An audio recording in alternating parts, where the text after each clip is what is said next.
The questions of the day will not be settled by means of speeches and majority decisions, but by iron and blood. This is what General Kinkuli's life was about.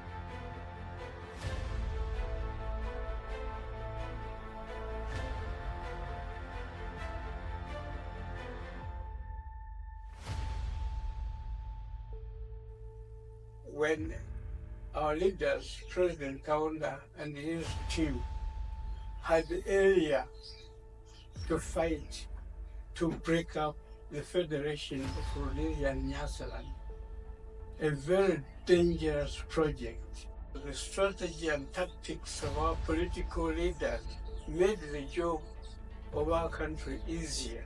But in Southern Africa, it was different. Leaders tried their best to discuss sharing of power. Instead of accepting, the white settlers decided to take up arms and repress the Africans even more. Angola and Mozambique were under Portugal. Rhodesia was a British colony. South Africa was difficult. We don't know who gave them independence, but they were independent.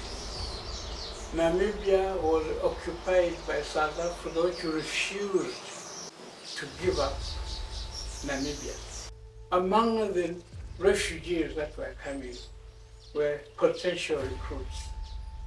And Zambia was the sanctuary for all refugees. There was no way in which they could go through any other country. So this was the sanctuary and the strategic transit center for all nationalist fighters who now were moving back into their zones of conflict.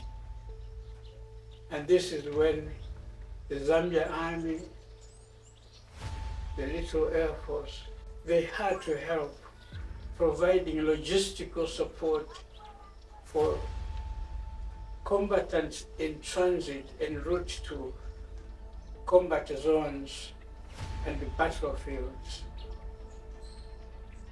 It wasn't easy, and a lot of people, particularly the British observers and the writers, they all wanted to downplay what was happening. They thought that we would go for conventional warfare. And we had all gone to the drawing board. I was Permanent Secretary, Ministry of Foreign Affairs then.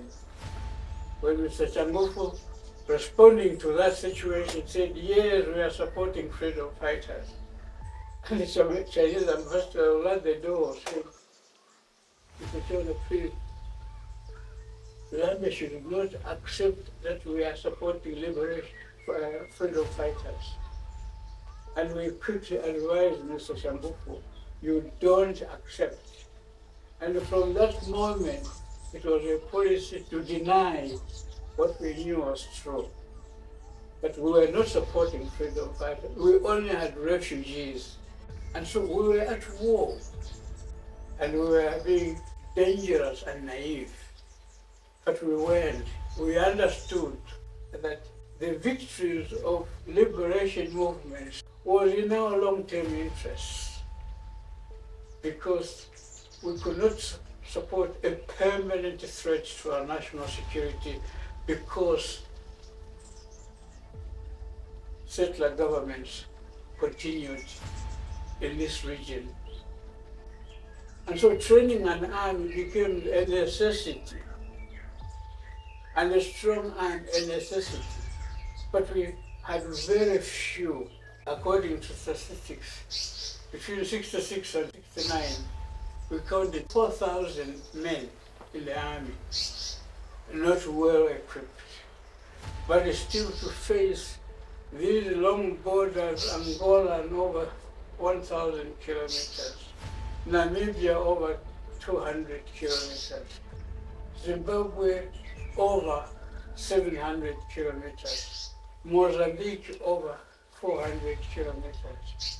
So the choice of an army commander was a long and very carefully thought out process for this kind of situation, because we were already in a war situation when President Kaunda was looking for an army commander.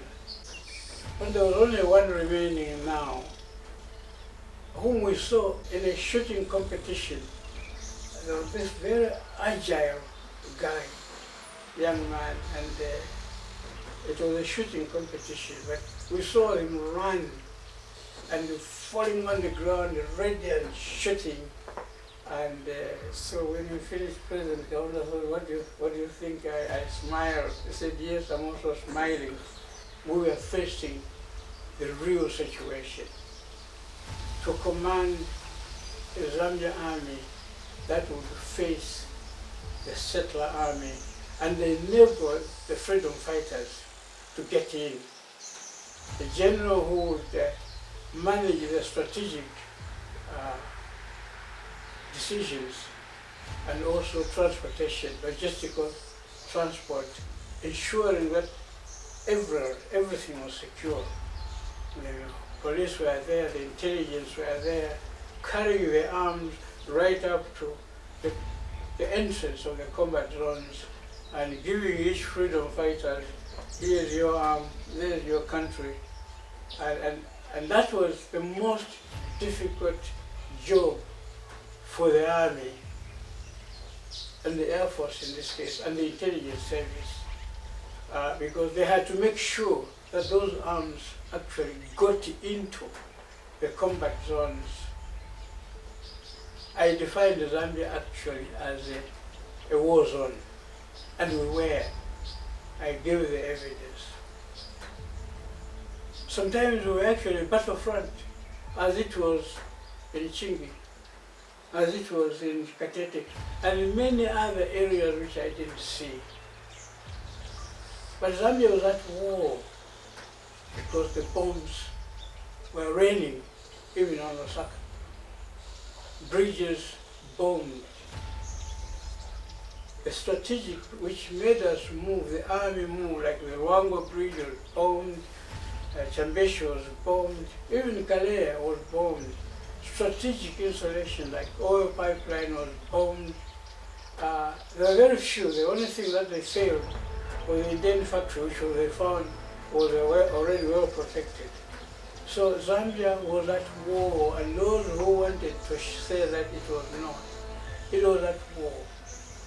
And the victory of the liberation struggle of freedom fighters and combatants was the result of what Zambia could do and what Zambia did.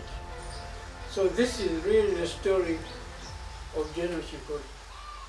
He came into an area where negotiations were impossible, where the General Assembly of the United Nations, non-aligned OAU, they could pass the most important decisions and even the toughest, but in the end it was action. And the action was in Zambia. And the leader of the army was General Kingsley. And we were fortunate that President Kaunda chose the right man, and fortunately at the right time. But I do pay tribute to President Kaunda. I want to sing a song with the army, and we really have 1,000 men singing in the Kukafue Hills. And you're a young man like me, hot-blooded. You say, let it be. Inkondo tukarwana simi, chipeja manowe mana. Inkondo tukarwana simi, chipeja manowe mana. Simithi, wilela, wilela, oh wile. Tewe walembele, kata koti. ukalwa na Zambia. Smithi, wirelila, wirelila, oh, wire. Tebe, walembele, wikala na kuti, ukalwa na Zambia.